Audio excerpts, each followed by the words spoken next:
Right, so today we're going to look at using the midpoint formula in applications. So we're going to use it in quadrilaterals, and we're going to work with the diagonals of quadrilaterals. So because in a parallelogram and a rhombus, a rectangle and a square, your diagonals bisect, this line here, this point here, O, would be the midpoint of AC, and it would also be the midpoint of BD. So we can use the midpoint formula in any of your quadrilaterals, well, any of the palm, rhombus, rectangle, or square, to find where your diagonals bisect each other.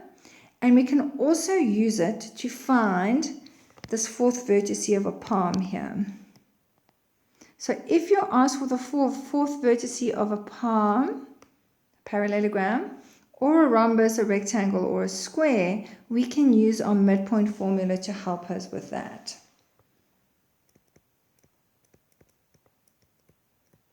Okay, that's going to help us find that. All right, so that's what we're going to be doing today, using the midpoint formula in our quadrilaterals.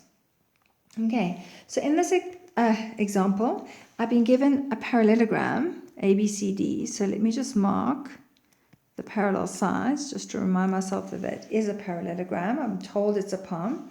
And my diagonals intersect, that just means they cross each other at P, that point there.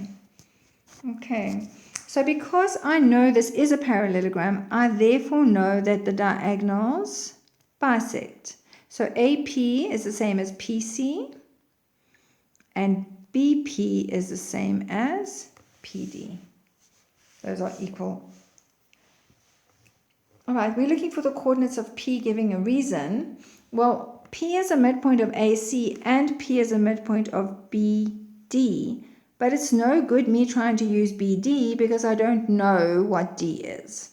All right, so I need to find the diagonal that has both the ends known, and that would be diagonal AC.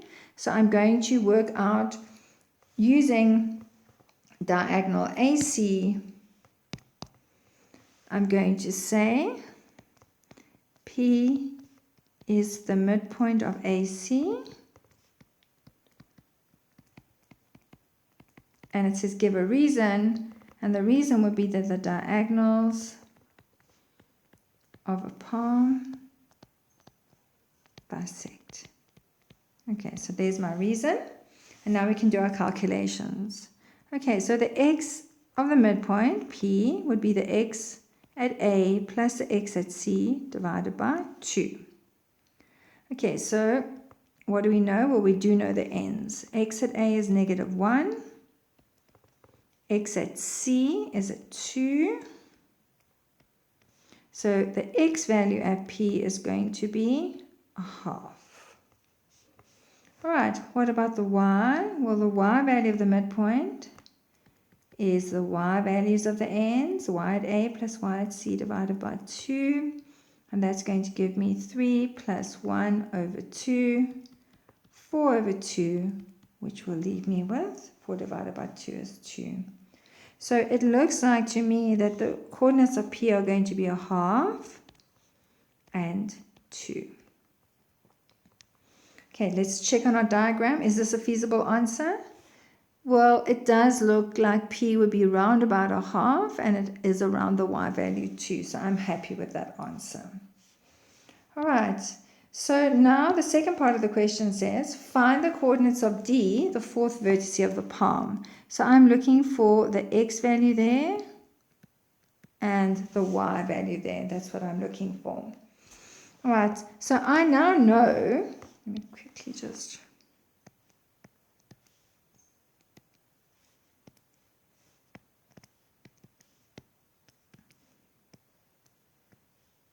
Okay, I have worked out that this coordinate is 1/2 and 2. Those are the coordinates of P. I know the coordinates of B. They are -4 and -1. I know that this is a midpoint of this line. So now to find that fourth vertice of a palm,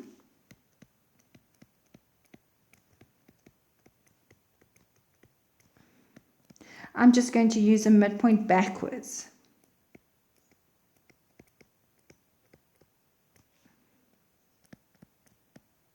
And remember, this would work for a rhombus as well, because your diagonals bisect in a rhombus, in a square, and in a rectangle.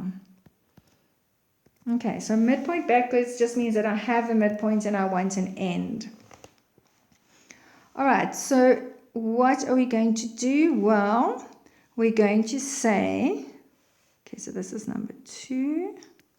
Find the coordinates of D.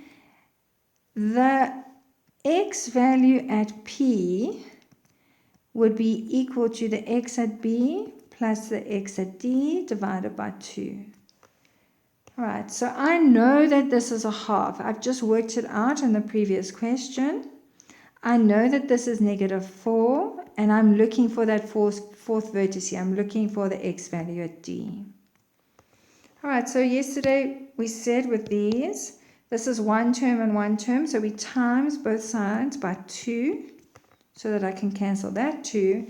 And it happens on this side that you're also going to end up with 2 over 2 in this case. Multiply top with top and bottom with bottom, or you can cancel them. Okay, so that gives you a 1. And then we have to get the x at D alone, so we're going to add the 4 to both sides. It's a -4, so we use inverse operations. We add the 4 to get a 0. This will be 5 is equal to the x at D. Okay, then we're going to work out the y. So the midpoint value, the y at P, would be the y at B plus the y at D divided by 2. All right, do I know the y at P? Yes, I do. It's equal to 2. We worked it out.